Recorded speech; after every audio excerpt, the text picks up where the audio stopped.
You're a bad girl who deserved it. Trigger warning, I'm about to talk about SA. Before I came out of the closet in my mid-20s, I was a victim of SA. It's been over 5 years, I can talk about it now. And it's SA Awareness Month, which reminds me over 90% of victims stay silent. I was one of them. Then I made the mistake of telling one person who told me, well, that's what made you gay, which is not true, and I find it incredibly offensive. Because yes, SA can make some women not ever want to look at men again, but I've known I was gay since I was 5. I didn't feel safe to come out, and SA did not make me gay, but it changed me forever. I was raised in the church, and waiting until marriage was really important. But at this point, I already went through a divorce, and I was thinking, I'm already a sinner. With that being said, I still was not comfortable having intercourse with somebody that I wasn't in a relationship, but I wanted to do whatever it would take to get this man to commit to me. So I was like, I'm gonna do everything but intercourse. I made it very clear to this man that I was not ready for that, and he promised that we would just be naked and mess around, but he wouldn't put it inside me. At this point,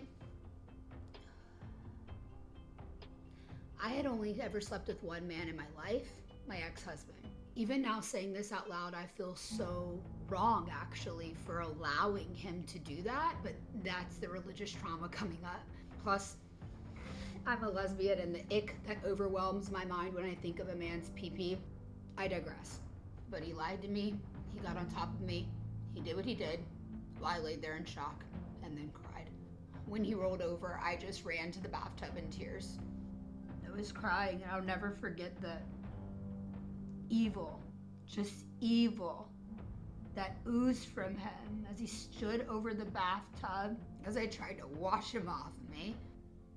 I had my eyes closed, and he was like, what are you doing?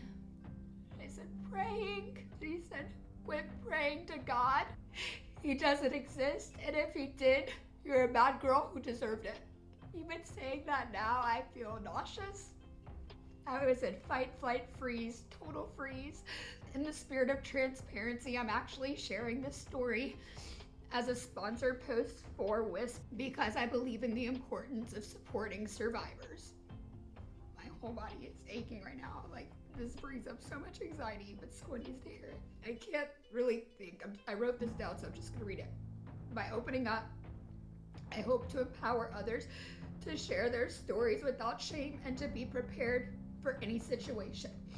Looking back, I wish I knew I had the option to request same-day prescription for Ella, which is emergency contraception from WISP. This knowledge would have made a significant difference for me and reduced a lot of anxiety that month. And I want others to know that there are resources out there to support you too. As we observe Sexual Assault Awareness Month, let's stand together, break the silence, and ensure that survivors have access to the care and support that we deserve. I was so traumatized. I spent a whole month afraid I could be pregnant with this insidious man's ugh.